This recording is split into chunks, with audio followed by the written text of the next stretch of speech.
અમેરિકામાં રહેતા ભારતીયો અને ખાસ કરીને ગુજરાતી સમુદાય માટે ચિંતાજનક સમાચાર સામે આવ્યા છે. જોર્જિયાના જોન્સ ક્રીક આલ્ફારેટા વિસ્તારમાં બનેલી એક ઘટનાએ ફરી એકવાર અમેરિકામાં વધી રહેલા રોડ રેજ અને જાતિવાદી હુમલાઓ અંગે ગંભીર ચર્ચા જગાવી છે. આ ઘટના માત્ર એક સામાન્ય ટ્રાફિક વિવાદ નથી, પરંતુ એક ભારતીય મૂળની મહિલા અને તેમની માત્ર 12 વર્ષની પુત્રી સામે થયેલો એવો ભયાનક અનુભવ છે, જેને સાંભળીને દરેક ભારતીય પરિવાર ચોંકી જશે. સૌથી મોટી વાત એ છે કે મહિલાએ કોઈ ઉશ્કેરણી કરી નહોતી, કોઈ ઝઘડો કર્યો નહોતો અને માત્ર ટ્રાફિકના નિયમોનું પાલન કર્યું હતું. છતાં તેમને કલાકો સુધી ડર અને અસુરક્ષાની લાગણીમાં જીવવું પડ્યું. ચાલો જાણીએ આખી ઘટના વિગતવાર. આ ઘટના અમેરિકાના જોર્જિયા રાજ્યના જોન્સ ક્રીક આલ્ફારેટા વિસ્તારમાં બની હતી. મળતી માહિતી મુજબ બપોરે લગભગ 4:30 થી 5 વાગ્યાની વચ્ચે એક ભારતીય મૂળની મહિલા પોતાની 12 વર્ષની પુત્રી સાથે કારમાં મુસાફરી કરી રહી હતી. તેઓ સ્ટેટ બ્રિજ રોડ પરથી વુડ બ્રિજ એપાર્ટમેન્ટ્સ અને ઓલ્ડ મિલ્ટન પાર્કવે તરફ જઈ રહ્યા હતા. મહિલાએ પોતાની અને પોતાની પુત્રીની સુરક્ષાને ધ્યાનમાં રાખીને પોતાની ઓળખ જાહેર ન કરવાની વિનંતી કરી છે.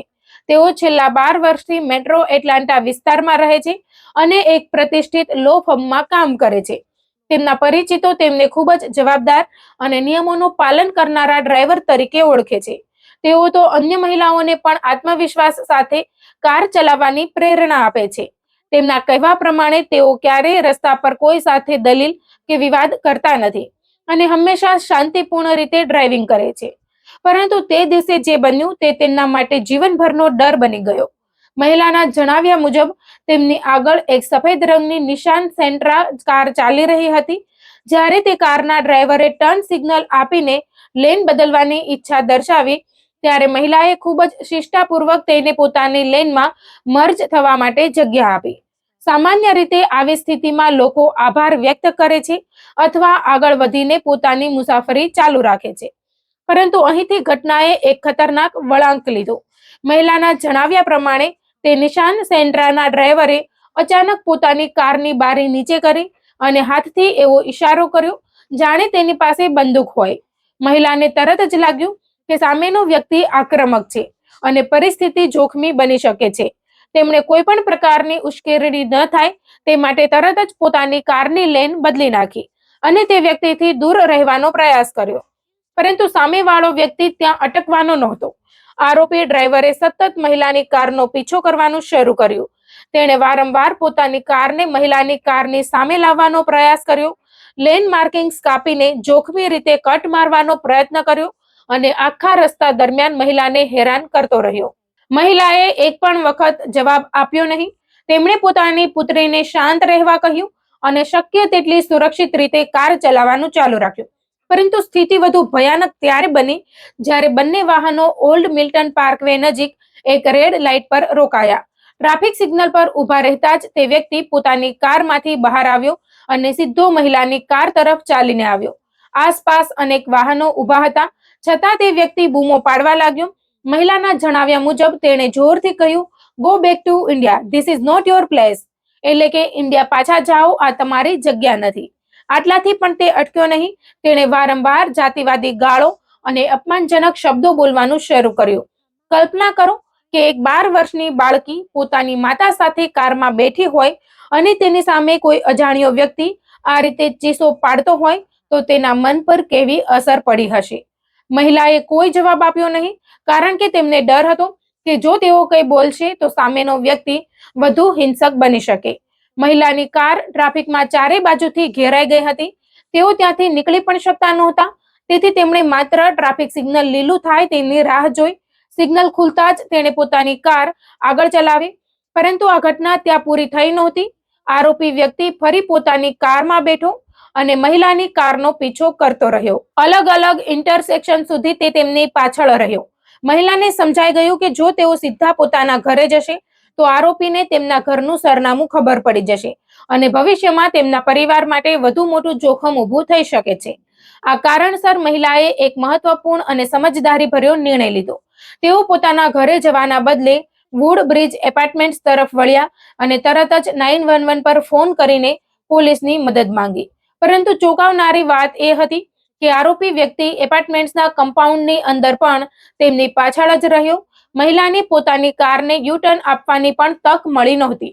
તેઓ સતત 911 ઓપરેટર સાથે સંપર્કમાં રહ્યા. જ્યારે તેમણે ઓપરેટર સાથે સ્પષ્ટ રીતે વાત કરવા માટે પોતાની કારની બારી નીચે કરી, ત્યારે કદાચ આરોપીને સમજાયું કે હવે પોલીસને જાણ થઈ ગઈ છે. ત્યારબાદ તે પોતાની કાર લઈને ઝડપથી ત્યાંથી ભાગી ગયો.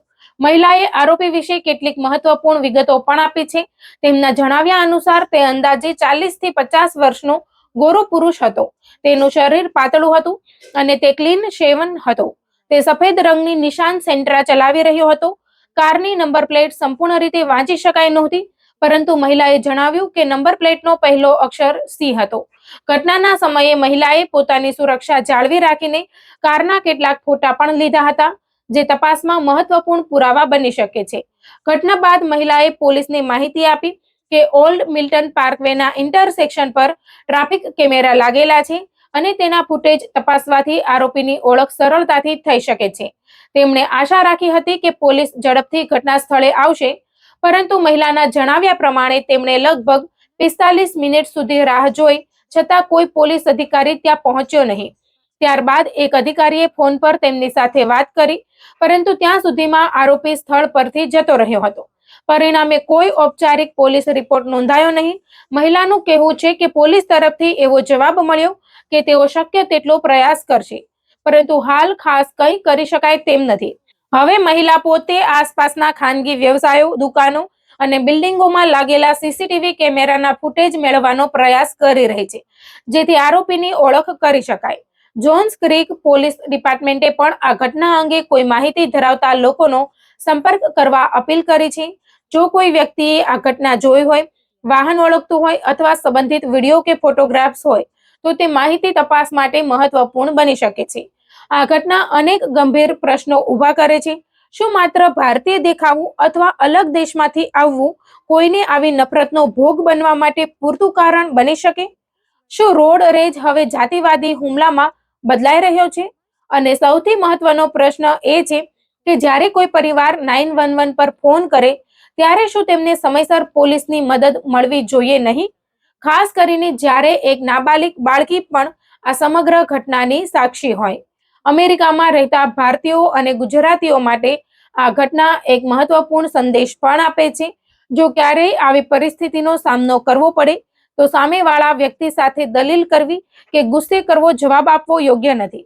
શક્ય હોય તો સુરક્ષિત જાહેર સ્થળે જવું, તરત જ 911 પર સંપર્ક કરવો, સીધા પોતાના ઘરે ન જવું, વાહનની વિગતો યાદ રાખવી, શક્ય હોય તો ફોટા કે વિડીયો લેવા અને પછી પોલીસને તમામ માહિતી આપવી. આજના સમયમાં ડેશ કેમનો ઉપયોગ પણ આવા કેસોમાં ખૂબ ઉપયોગી સાબિત થઈ શકે છે. આ ઘટના હજુ તપાસ હેઠળ છે અને આરોપીની ઓળખ કરવાની કોશિશ ચાલી રહી છે. આશા રાખીએ કે ટ્રાફિક કેમેરા અને આસપાસના સીસીટીવી ફૂટેજના આધારે આરોપી સુધી પહોંચવામાં સફળતા મળશે.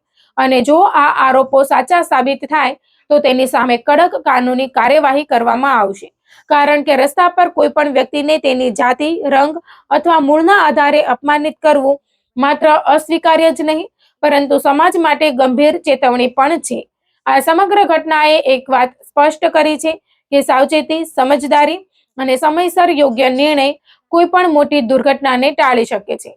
જો તમે પણ અમેરિકામાં રહેતા હોય, તો હંમેશા સતર્ક રહો, રોડ રેજથી દૂર રહો અને તમારી તથા તમારા પરિવારની સુરક્ષાને પ્રથમ પ્રાથમિકતા આપો. આવી મહત્વપૂર્ણ અને વિશ્વસનીય માહિતી માટે અમારી સાથે જોડાયેલા રહો.